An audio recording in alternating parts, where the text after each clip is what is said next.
Welcome to Marvelicious Toys. We bring you news and reviews of Marvel toys, statues, and more. Because not all Marvel collections can be bagged and boarded. They're not just toys, they're Marvelicious. This thing is huge. Massive. And heavy. Yeah. I had a little trouble getting his legs to stay on. I really had to push, and finally I think I've got them on, but... Yeah, there is a snapping point in there, and I think I was smart enough to put those on before assembling the top part, so I could use that torso as leverage. I did the legs last, because I did them in order of the figures. See, that's what I was getting at earlier, is if ever there was a Build-A-Figure that could have used some instructions, this is the one. I mean, they've put it in before where it's like, yeah, here the arm goes in here and the leg goes in here. It's like, yeah, we get it. But this one is like, there's a little bit more of a model kit feel to it, especially having to put together the two-piece upper torso. Now, while we're talking about assembly, I have read a lot of complaints, and it's one that I have too, that the peg upon which you assemble the upper torso that gives him the kind of mid-chest articulation is really, really tight, and it does not turn well. Did you have that? A little bit, but once you get it working, I guess it works well back and forth, but like if you want to turn to the side, it almost feels like it's going to snap the plastic. Yeah, I'm really worried about that. I turned it just enough before I put the chest on so that it's pretty straightforward, but I noticed his upper torso is a little bit turned from his lower torso because of that. Yeah, and it feels springy and not in a good way. It's springy like, oops, if I go too far, it's gonna snap right off there. Now, the paint on him is very blah. They could have gone far more metallic. They could have done like they did with some of the Iron Man and gone with the high gloss metallics. Honestly, he's painted like their Titan hero. I'm looking at like that electronic Titan figure, and it's very similar. Yeah, I'm disappointed because I think with Iron Man, there's like one red to use, and it's that good, not shiny, that's not the word I want to use for it, but there's a really good cherry or candy apple red that they use that has some depth to the paint, and this is just plastic red. Yeah, a deeper red than this. Mm-hmm.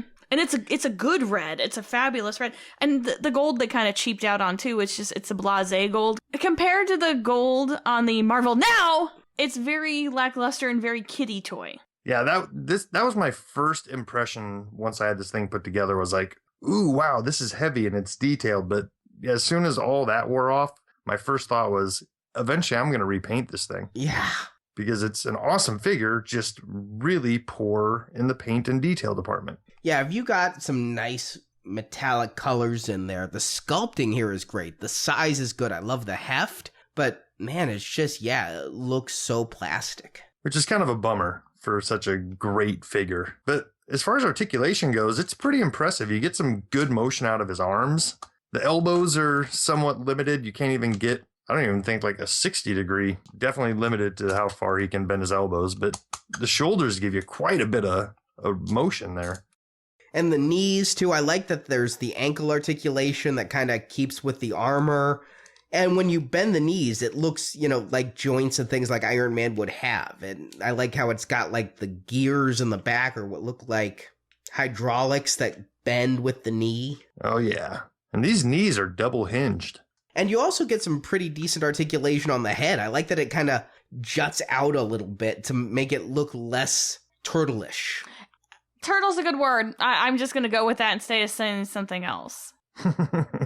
But it does have the size to it, the heft to it. I don't know that I'd repaint my only one because I'm not that good at painting, but I think this is a really nice, hefty figure. I'm so glad we got a movie Hulkbuster in this line. I just wish that they could have spent the extra to really give it that nice paint job they give some of the other movie Iron Man figures. Definitely. And beggars can't be choosers, and while I'm happy to have gotten this movie version, let's talk scale a little bit, because this is not true scale for the line. If we were to imagine an Iron Man figure inside of this, he would have to be at least probably 3 or 4 inches taller to start getting into that proper scale. But as far as displaying him on a shelf with the rest of the Legends, I don't feel like it's, so woefully underscaled that it's going to make a huge difference. But as far as an action figure goes and a Build-A-Figure goes, I think it's a great representation of the movie Hulkbuster. And I can't really complain. I just got shipping notice on my Figure Arts one. So if I want a really nice scaled Hulkbuster, that's where to go, not necessarily a Hasbro Build-A-Figure. Ooh. Still, I think this may be my favorite Hasbro Build-A-Figure of last year. Oh, yeah. Just the size of it. Like you said, it's a throwback to the Build-A-Figures of yore. Definitely.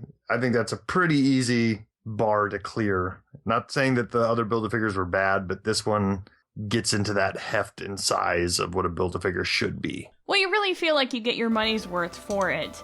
Even if, the color isn't exactly how we'd want it, you have a big Hulkbuster. Yeah, I do.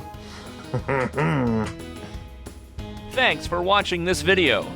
You can see full episodes of Marvelicious Toys with more collecting news and reviews at marvelicioustoys.com.